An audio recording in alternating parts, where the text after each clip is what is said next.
Hello everyone, this is Akshita. Welcome back to this channel. So now I am discussing chapter 10 chemical bonding, class 10 physical science. Okay. So chemical bonding గురించి మనం ఈ చాప్టర్లో తెలుసుకోబోతున్నాం అన్నమాట. You have learnt about electron configuration of elements and periodic table in previous lessons. It was learnt that there are over 115 elements. So మనకు తెలుసు electron configuration అన్న అలాగే పీరియాడిక్ టేబుల్ గురించి కూడా మనం ప్రీవియస్ క్లాస్లో డిస్కస్ చేసుకున్నాం.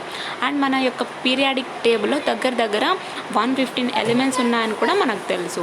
అండ్ ఇంకా వాటిలోకి అంటే సర్టైన్ క్యారెక్టర్స్ ఉన్నటువంటి ఎలిమెంట్స్ కొత్తగా ఏమన్నా ఫౌండ్ చేసినా కూడా వాటి కొరకు సమ్ స్పేస్ కూడా ఉంచారనమాట. ఓకే, దాని గురించి మనం మళ్ళీ చూద్దాం. How do they usually exist? Do they exist as a single atom or as a group of atoms? సరే, సో ఇప్పుడు మనం కెమికల్స్ గురించి చెప్తున్నాం. సరే, ఈ ఎలిమెంట్స్ అన్నీ కూడా ఈ ఎలిమెంట్స్ గురించి మనం ఎలక్ట్రానిక్ కాన్ఫిగరేషన్ గురించి ఇవన్నీ తెలుసుకున్నాం. అండ్ పీరియాడిక్ టేబుల్ గురించి తెలుసుకున్నాం. ఓకే, సో ఇవన్నీ కూడా ఎలా ఎగ్జిస్ట్ అయి ఉంటాయి అంటే సింగిల్ ఆటమ్గా ఎగ్జిస్ట్ అయి ఉంటాయి లేదంటే గ్రూప్ ఆఫ్ ఆటమ్గా ఎగ్జిస్ట్ అయి ఉంటాయా? Okay, let us see. In class 9, we saw that several elements like oxygen, nitrogen and hydrogen exist as diatomic molecules. What is the force that is holding these constituent atoms together in molecules? So ఇంతకుముందు previous క్లాస్లో అంటే 9th క్లాస్లోనే మనం చదువుకున్నాం. ఏంటి అంటే diatomic molecules. So ఈ diatomic molecules కిందకి oxygen, nitrogen and hydrogen. So మనం ఆక్సిజన్ యొక్క సింబల్ O2గా చెప్పుకుంటూ ఉంటాం. O2, N2, H2. So these are the diatomic molecules అన్నమాట. సో ఈ మాలిక్యూల్స్లో ఉన్నటువంటి ఆటమ్స్ కలిసి ఉంటున్నాయంటే అక్కడ ఎటువంటి ఫోర్స్ ఉంటుంది? Okay, are there elements which exist as atoms? So elements అన్నీ కూడా ఆటమ్స్గా ఎగ్జిస్ట్ అయి ఉంటాయా?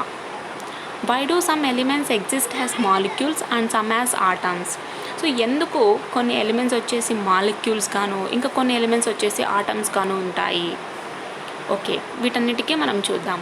In lower classes you have learned about the different loss of chemical combinations. Since the formation of chemical compounds takes place as a result of combination of atoms of various elements in different ways, it raises many questions. So మనం ఇంతకుముందు previous క్లాస్లో చూసుకున్నట్టయితే chemical combination యొక్క different loss గురించి తెలుసుకున్నాం. అంటే chemical combination యొక్క loss ఏ విధంగా ఉన్నాయో తెలుసుకున్నాం. ఓకే, ఇప్పుడు కెమికల్ కాంపౌండ్స్ యొక్క ఫార్మేషన్ తీసుకున్నట్టయితే ఈ ఆటమ్స్ యొక్క కాంబినేషన్ ఏ విధంగా మనకు రిజల్ట్ రాబోతుందంటే వేరియస్ ఎలిమెంట్స్ యొక్క కాంబినేషన్ తీసుకున్నా లేదా డిఫరెంట్ వేస్లో మనకు రిజల్ట్ రావడం జరుగుతుంది. సో ఇందులో మనకు మెనీ క్వశ్చన్స్ అంటే ఒక్కొక్క క్వశ్చన్ రైజ్ అవ్వడం జరుగుతుంది అన్నమాట. అండ్ ఆ క్వశ్చన్స్ ఎలాంటివి అంటే why do some elements and compounds react vigorously while others are inert? So ఇక్కడ కొన్ని ఎలిమెంట్స్ అండ్ కాంపౌండ్స్ వచ్చేసి హైలీగా రియాక్ట్ అవుతాయి అన్నమాట.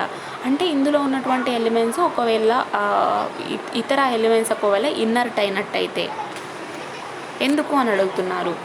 Why is the chemical formula for H2O and for sodium chloride NaCl, why not HO2 and NaCl2? So ఇక్కడ ఏం చెప్తున్నారంటే chemical formula of water వచ్చేసి HO2గానే ఎందుకు ఉంటుంది? ఇప్పుడు మనకు సోడియం క్లోరైడ్ యొక్క ఫార్ములా తెలుసు. Sodium means Na, chloride means Cl. So ఎందుకు HO2 గాను NaCl2 గాను ఎందుకు మనం రాయడం లేదు? దానికి రీజన్ ఏంటి? సో ఇక్కడ మనం ఇందాక ఒక్క నిమిషం. సో H2O క్రిస్ క్రాస్ మెథడ్లో మనం ఈ ఎలక్ట్రాన్స్ని షేర్ చేసుకుంటున్నా అని చెప్పుకుంటున్నాం. అంటే కోవలెంట్ బ్యాండ్ ఇన్వాల్వ్ అయి ఉంటుంది. సో నేను ఆటోమేటిక్గా ఆన్సర్ చెప్పేసా. ఇంకా మనం లెసన్లోకి ఇన్వాల్వ్ కావాలి. ఓకే, ఏ బాండ్ ఇన్వాల్వ్ అయి ఉంటుందో మరి తర్వాత చూద్దాం. సరే, ఈ క్వశ్చన్స్ అన్నిటికీ కూడా మనం తెలుసుకోవాలంటే నెక్స్ట్ చూద్దాం. Why do some atoms combine while others do not? So NaCl and next H2O మనం చెప్పుకుంటున్నాం. సో ఇవి అన్నీ కంబైన్డ్ ఎలిమెంట్స్గా చెప్పుకోవచ్చు. సరే, ఇక్కడ అదే విధంగా ఎందుకు కొన్ని ఆటమ్స్ వచ్చేసి కంబైన్ అవుతాయి, ఇంకొన్ని ఆటమ్స్ ఎందుకు కంబైన్ కావు?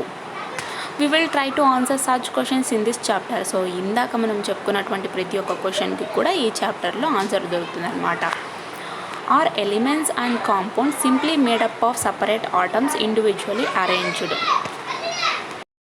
సో ఎలిమెంట్స్, కాంపౌండ్స్ ఇవన్నీ కూడా సపరేట్ ఆటమ్స్గా ఇండివిజువల్గా అరేంజ్ అయినటువంటివా? Is there any attraction between atoms? So ఈ ఆటమ్స్ మధ్య ఎటువంటి అట్రాక్షన్ ఏమన్నా ఉందా? Okay, let us take the example of common salt NaCl. So sodium chloride, it is the common salt. When you shake salt from a shaker, does it separate into sodium and chlorine? No. This shows that the sodium and chlorine atoms are being held together. What is that holding them together? So for example మనం ఒక common salt NaClని తీసుకున్నాం అనుకోండి, ఒక షేకర్లో వేసి మనం షేక్ చేసినట్టయితే sodium, chlorine సపరేట్గా form అవుతుందా అంటే నో. సో ఏంటి అంటే ఇక్కడ మనకు క్లోరిన్ అండ్ సోడియం ఇవి రెండు ఈ ఆటమ్స్ అన్నీ కూడా కలిసిపోయినట్టుగా కనిపిస్తుంది. సో ఇక్కడ ఇవి రెండు కలిసిపోవడానికి కారణం ఏమైంటుంది?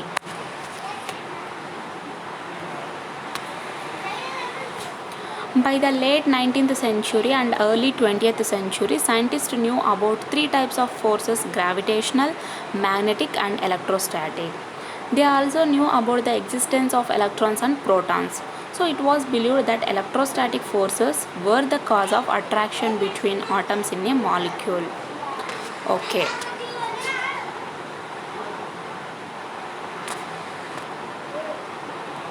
సో మనకు 19th సెంచురీ ఎండింగ్లో అండ్ 20th సెంచురీ స్టార్టింగ్లో సైంటిస్ట్ వచ్చేసి 3 టైప్స్ ఆఫ్ ఫోర్సెస్ ఉన్నాయని తెలుసుకున్నారు. సో ఆ 3 టైప్స్ ఆఫ్ ఫోర్సెస్ ఏంటి అంటే gravitational force, magnetic force and electrostatic force. So అలాగే వాళ్ళు ఎలక్ట్రాన్స్ అండ్ ప్రోటాన్స్ ఉన్నాయని కూడా తెలుసుకోవడం జరుగుతుంది. సరే, ఇప్పుడు మనం ఎలక్ట్రోస్టాటిక్ని తీసుకున్నట్టయితే ఇక్కడ మాలిక్యూల్లో ఉన్నటువంటి ఆటమ్స్ అట్రాక్ట్ అవుతున్నాయి.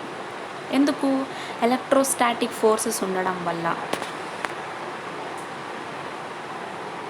And when 2 atoms come sufficiently close together, new electrons of each atom experience the attractive force of nucleus of other atom.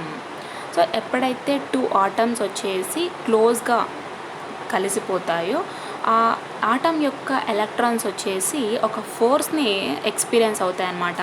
Attractive force దేని యొక్క అట్రాక్టివ్ ఫోర్స్? న్యూక్లియస్ యొక్క అట్రాక్టివ్ ఫోర్స్.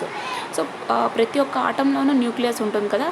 సో ఆ విధంగా ప్రతి ఒక్క atom నుంచి ఉన్నటువంటి న్యూక్లియస్ యొక్క అట్రాక్టివ్ ఫోర్స్ ద్వారా ఇవన్నీ కూడా కలిసిపోతాయి.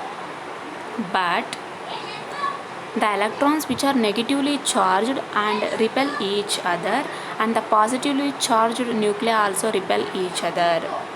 సో ఇక్కడ ఎలక్ట్రాన్స్ వచ్చేసి నెగిటివ్ చార్జ్ ఉన్నటువంటివి అంటే నెగిటివ్గా ఉన్నటువంటి ఎలక్ట్రాన్స్ వచ్చేసి చార్జ్డ్ అవుతాయి అన్నమాట. అండ్ తర్వాత ఇవి ఒకటికొకటి రిపెల్ అవుతాయి. అలాగే పాజిటివ్లీ చార్జ్డ్ న్యూక్లియై ఉంటాయి కదా, ఇవి కూడా రిపెల్ అవుతాయి. The strength of attraction or repulsion will decide bond formation. So ఇక్కడ ఈ అట్రాక్షన్ స్ట్రెంత్ కానీ రిపల్షన్ స్ట్రెంత్ కానీ మనకు దీని స్ట్రెంత్ ఏ విధంగా తెలుస్తుంది అంటే అది బాండ్ ఫార్మేషన్ బేస్ చేసుకొని తెలుస్తుంది. అంటే దాని యొక్క స్ట్రెంత్ మనకు తెలుస్తుంది అన్నమాట. If attraction is more than the repulsion then atoms combine. So ఇప్పుడు రిపల్షన్ ఉందనుకోండి, ఇక్కడ మనకు ఆటమ్స్ కంబైన్ అవుతాయా? నో. కాబట్టి అట్రాక్షన్ అంటే రిపల్షన్ కన్నా అట్రాక్షన్ ఎక్కువ ఉన్నట్టయితే ఆటమ్స్ అనేవి కంబైన్డ్ అవుతాయి. If repulsion is more than attraction then the atoms do not combine, just vice versa. For example ఇప్పుడు మనం ఎలాగైతే నార్త్ పోల్ అండ్ నార్త్ పోల్ని పెడితే ఇవి రిపెల్ అవుతాయి, and then north pole, south pole, so they get attracted. So like this, The nucleus and the electrons in the inner shell remain affected when atoms come closer. So inner షెల్లో ఉన్నటువంటి nucleus electrons వచ్చేసి అవి ఏ విధంగా కూడా affect కావన్నమాట. And ఎప్పుడు atoms close అయినప్పుడు.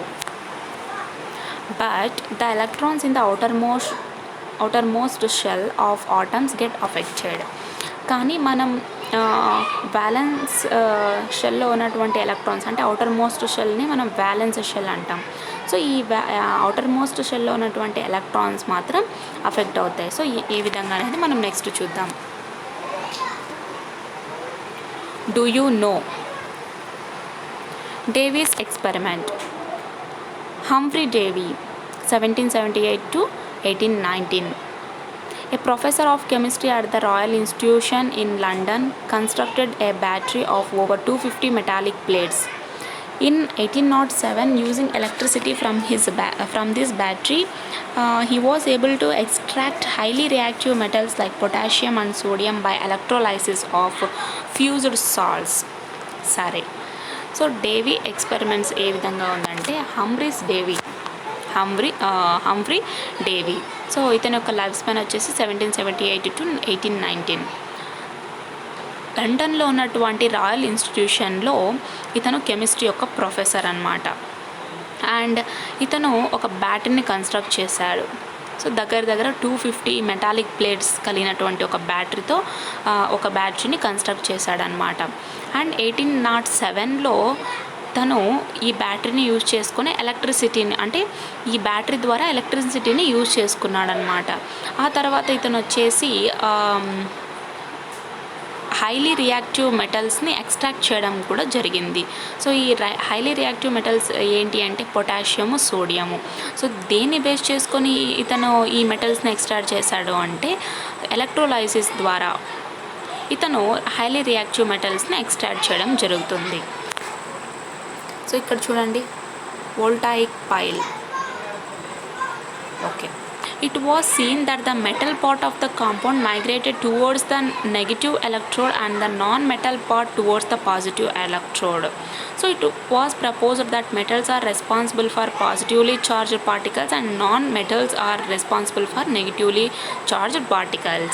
The oppositely charged particles are held together by electrostatic forces in a compound. Do you agree with this explanation? Why? While this explanation could explain bonding in NaCl, KCl, etc., it could not explain bonding in carbon compounds or diatomic molecules of elements. So మనకి ఇక్కడ ఏం చెప్తోంది అంటే ఈ compound యొక్క metal part ఉంటుంది కదా, ఇది వచ్చేసి నెగిటివ్ ఎలక్ట్రోడ్కు మైగ్రేట్ అయి ఉంటుంది అనమాట. And then non metallic part వచ్చేసి పాజిటివ్ ఎలక్ట్రోడ్కు కనెక్ట్ అయి ఉంటుంది, అంటే మైగ్రేట్ అయి ఉంటుంది. సో ఇక్కడ ఏం చెప్తుందంటే మెటల్స్ అన్నీ వచ్చేసి పాజిటివ్ చార్జ్ పార్టికల్స్ కొరకు అండ్ నాన్ మెటల్స్ అన్నీ వచ్చేసి నెగిటివ్లీ చార్జ్ పార్టికల్స్ కొరకు రెస్పాన్సిబుల్ అయి ఉంటాయి అన్నమాట. సో ఇక్కడ పాజిటివ్లీ చార్జ్డ్ పార్టికల్స్ వచ్చేసి ఎలక్ట్రోస్టాటిక్ ఫోర్స్ని కలిగి ఉంటాయి. సో ఇక్కడ మనం ఎలక్ట్రోస్టాటిక్ ఫోర్స్ ఉంటుందని చెప్పుకోవచ్చా అంటే ఇదే ఎక్స్ప్లెనేషన్ మనం ఇందాక NaCl, KCl వీటికి అప్లై చేయొచ్చా? ఓకే, ఈ ఎక్స్ప్లెనేషన్ మనం కార్బన్ కాంపౌండ్స్కి కావచ్చు లేదా డయాటామిక్ మాలిక్యూల్స్ ఆఫ్ ఎలిమెంట్స్కు అంటే ఈ బాండింగ్ని మనం ఎక్స్ప్లెయిన్ చేయలేము. The reason should be in the next topic.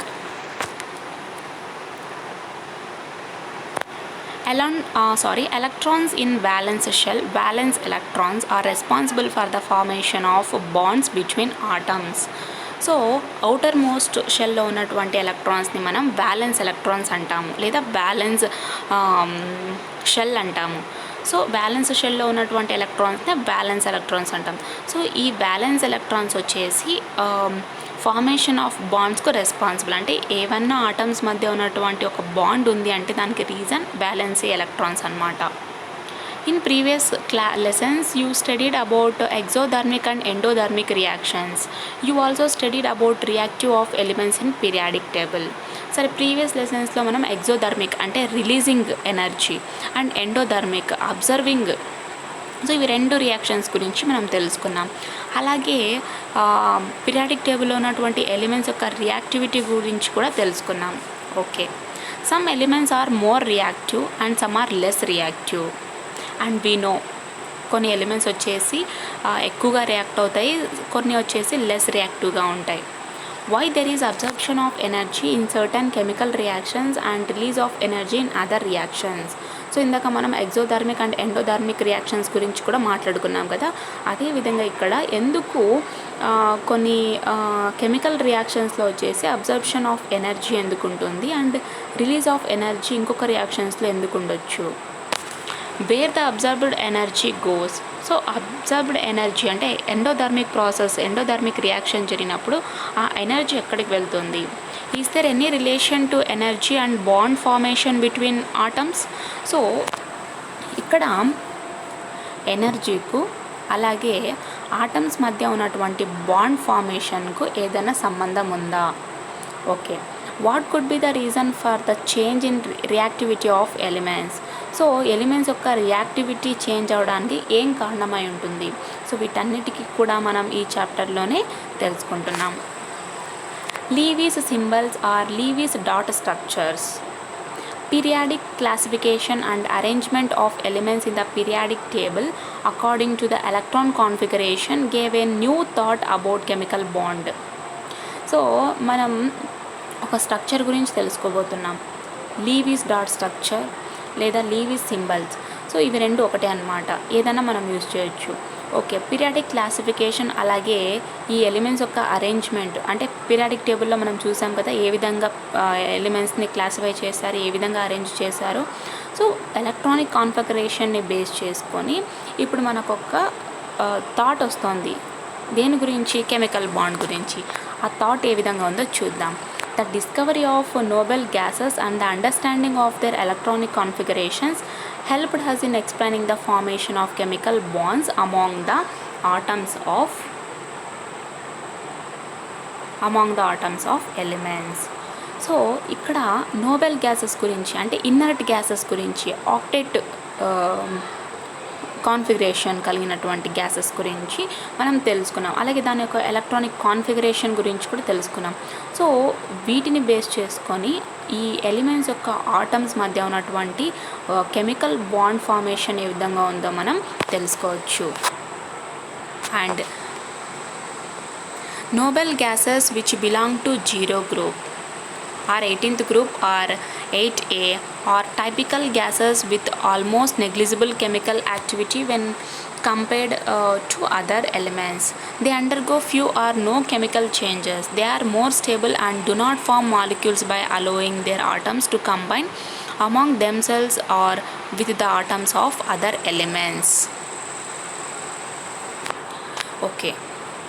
So Nobel gases వచ్చేసి జీరో గ్రూప్కు సంబంధించినవి, లేదా దీన్ని గ్రూప్గా చెప్పుకున్నట్టయితే 18th గ్రూప్, లేదా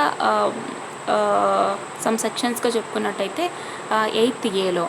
సో ఇవన్నీ కూడా టైపికల్ గ్యాసెస్ అన్నమాట. అంటే ఇవి కెమికల్ రియాక్షన్లో నెగ్జిబుల్ అంటే ఎటువంటి కెమికల్ రియాక్షన్లో కూడా పాల్గొవన్నమాట. అది మనం నోబెల్ గ్యాసెస్ కాకుండా ఇతర ఎలిమెంట్స్ కంపేర్ చేసుకుంటే ఇవి రియాక్ట్ అవుతాయి. బట్ నోబెల్ గ్యాసెస్ వచ్చేసి ఎటువంటి కెమికల్ రియాక్షన్లో పాల్గొవన్నమాట. అండ్ ఇవి వచ్చేసి కెమికల్ చేంజెస్ ఏ విధంగా ఎటువంటి కెమికల్ చేంజెస్ కూడా వీటికి ఉండవు. సో ఇవి స్టేబుల్గా ఉంటాయి అన్నమాట. అలాగే వీటిని మనం ఇతర ఆటమ్స్తో కలిపినట్టయితే, ఇతర ఎలిమెంట్స్తో కలిపినట్టయితే ఎటువంటి మాలిక్యూల్స్ని ఫామ్ చేయవు.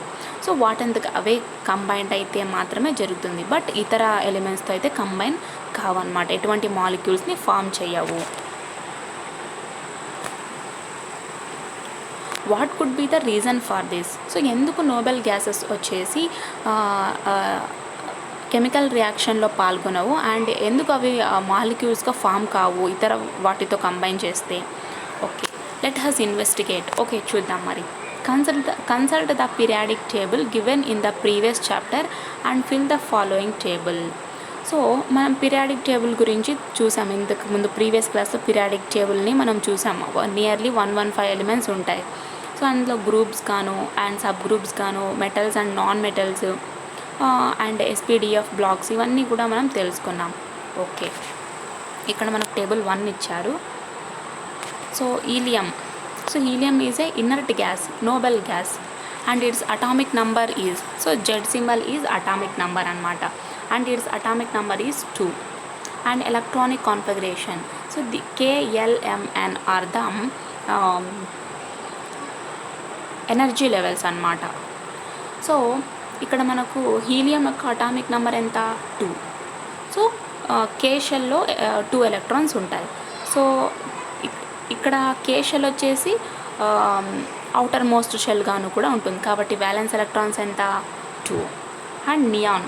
సో నియాన్ అటామిక్ నెంబర్ వచ్చేసి 10 అండ్ 2 ఎలక్ట్రాన్స్ ఫస్ట్ ఫిల్ అయి ఉంటాయి. అండ్ దెన్ నెక్స్ట్ వచ్చేసి అవుటర్ మోస్ట్ షెల్లో 8 ఎలక్ట్రాన్స్ ఉంటాయి. సో బ్యాలెన్స్ ఎలక్ట్రాన్స్ వచ్చేసి 8 and organ 18 and like this. So this is also 8 valence electrons. And krypton also 8 valence electrons. So outermost shell lo any electrons ఉన్నాయి 8. So that's why 8 valence electrons. Look at the second column and third column. It is clear that all the noble gases have octet electrons in the outermost shell except helium. ఇందాక చూసాం కదా మనం helium యొక్క atomic number వచ్చేసి 2 అని చెప్పుకున్నాం. So K షెల్లో వచ్చేసి ఓన్లీ 2 ఎలక్ట్రాన్స్ ఉంటాయి. సో బ్యాలెన్స్ ఎలక్ట్రాన్స్ అన్ని 2. But neon and argon and క్రిప్టన్లో చూసుకున్నట్టయితే వాటి యొక్క బ్యాలెన్స్ ఎలక్ట్రాన్స్ ఎన్ని ఉన్నాయంటే అవుటర్ మోస్ట్ షెల్లో ఎలక్ట్రాన్స్ ఎన్ని ఉన్నాయి 8. So valence electrons are 8. అంటే హీలియం వదిలేసి మిగతా 3 వచ్చేసి కూడా వాటి యొక్క బ్యాలెన్స్ ఎలక్ట్రాన్స్ ఎన్ని ఉన్నాయి, అవుటర్ మోస్ట్ షెల్ ఎలక్ట్రాన్స్ ఎన్ని ఉన్నాయి 8. The arrangement of electrons in different shells of atoms of 18th group elements is shown in table 1. So ఇందాక మనం టేబుల్ 1 ఇది మనకు ఎలక్ట్రానిక్ కాన్ఫిగరేషన్ గురించి చెప్తోంది కదా. Yes, the valence electrons in the atom of an element is depicted in a short form by Lewis symbol or electron dot structure. So ఇందాక మనం పైన చెప్పుకున్నటువంటి ఎలిమెంట్ యొక్క ఆటమ్స్కు మనం బ్యాలెన్స్ ఎలక్ట్రాన్స్ అంటే లీవిస్ స్ట్రక్చర్ని యూజ్ చేసుకొని ఇప్పుడు మనం డిపిక్ట్ చేయబోతున్నాం. We represent the nucleus and inner shell electrons of the atom by the symbol of element and electrons in the outer shell by dots or criss marks. సరే, ఇప్పుడు చూద్దాం. So ఈ న్యూక్లియస్ని మనం ఏ విధంగా రిప్రజెంట్ చేస్తున్నామంటే ఇన్నర్ షెల్లో ఉన్నటువంటి ఎలక్ట్రాన్స్తో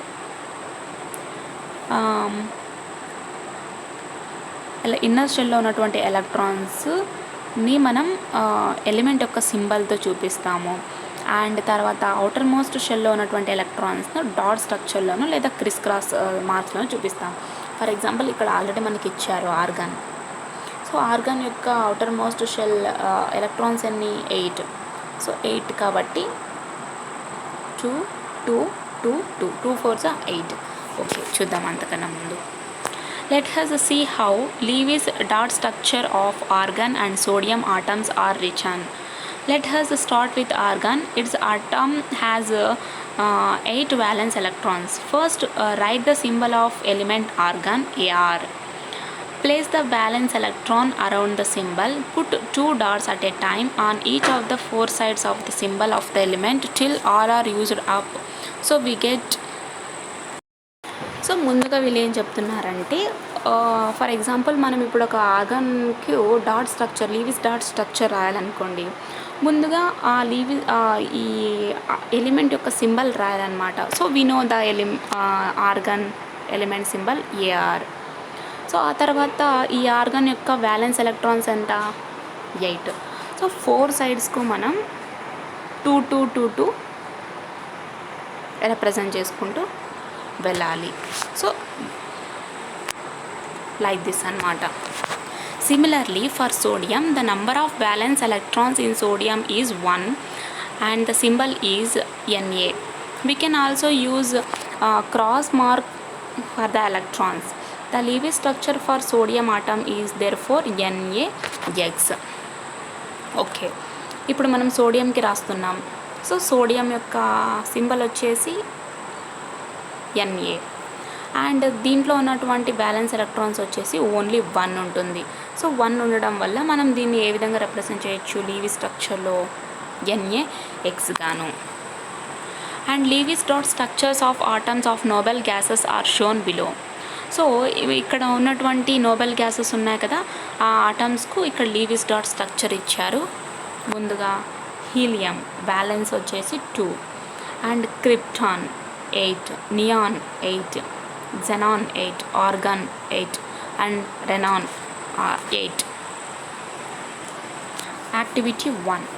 So write the Levy's structure of the given elements in the table. Also consult the periodic table and fill in the group number of the element.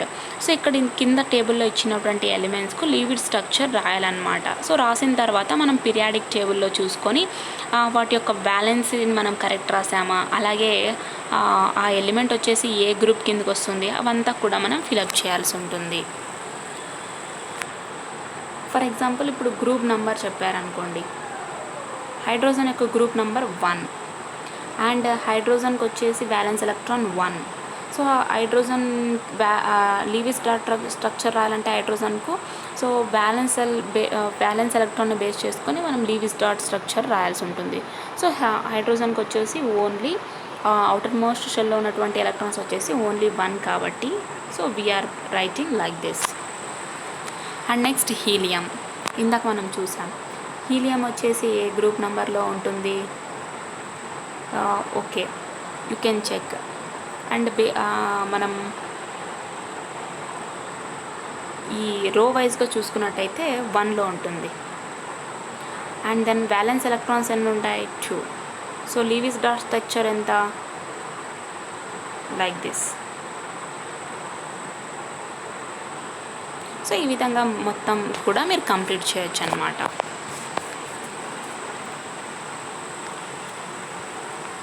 Look at the periodic table. Do you see any relation between the number of valence electrons and group numbers? We find that for groups 1 and 2, 13 and 18, we can use the periodic table to find the number of valence electrons. So ఇందాక మనం periodic టేబుల్ని చూసుకున్నట్టయితే అక్కడ ఉన్నటువంటి number of balance ఎలక్ట్రాన్స్ని అలాగే group numbers base చేసుకొని మనం Lewis dot స్ట్రక్చర్ని రాసాము. ఎందుకంటే అన్నిటికీ మనకు బ్యాలెన్స్ షెల్లో ఉన్నటువంటి ఎలక్ట్రాన్స్ ఎన్ని ఉంటాయో తెలియదు. సో వాటి యొక్క బ్యాలెన్స్ తెలియకపోవడం వల్ల మనం పీరియాడిక్ టేబుల్లో ఉన్నటువంటి గ్రూప్ నెంబరు అలాగే బ్యాలెన్స్ ఎలక్ట్రాన్స్ని షేర్ చేసుకొని రాసామన్నమాట. సో దీన్ని బట్టి చూస్తే గ్రూప్ 1 and 2 and 13 and 18 ఉన్నటువంటి వాటికి మనం పీరియాడిక్ టేబుల్ని యూజ్ చేసాం, ఎందుకంటే బ్యాలెన్స్ ఎలక్ట్రాన్స్ ఎన్ని ఉన్నాయో మనకు తెలియదు. ఓకే, గ్రూప్ 1 వచ్చేసి అవుటర్ ఎలక్ట్రాన్స్ వచ్చేసి ఒక అవుటర్ ఎలక్ట్రాన్ ఉంటుంది. గ్రూప్ 2కి వచ్చేసి 2 ఉంటాయి. అండ్ గ్రూప్ 13లో వచ్చేసి 3 ఉంటాయి. ఆ తర్వాత మనం పీరియాడిక్ టేబుల్ని ఫాలో అయితే రిమైనింగ్ తెలుస్తాయి అన్నమాట. And what did you notice in Levy's dot structure of noble gases and electronic configuration of the atoms of these elements shown in table 1?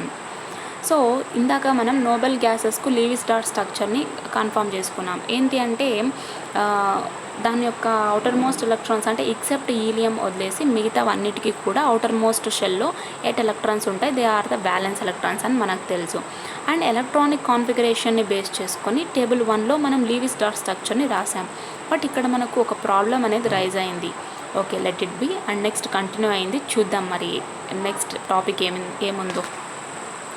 It was found that the elements which participate in chemical reactions get octet or NS2-NP6 configuration similar to that of noble gas elements.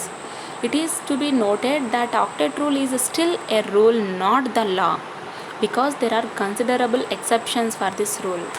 So ఇక్కడ ఏం చెప్తున్నారు అంటే ఇందులో ఉన్నటువంటి elements అంటే ఏవైతే chemical రియాక్షన్స్తో participate చేసిన తర్వాత ఆక్టేట్ కాన్ఫిగరేషన్ని గెయిన్ చేస్తాయో ఇవన్నీ కూడా నోబెల్ గ్యాస్ కిందకి వస్తాయన్నమాట.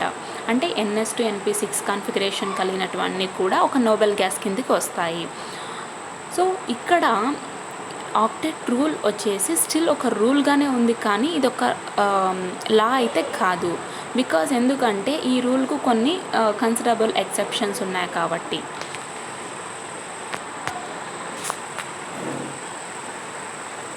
So this is all about chemical bonding part 1.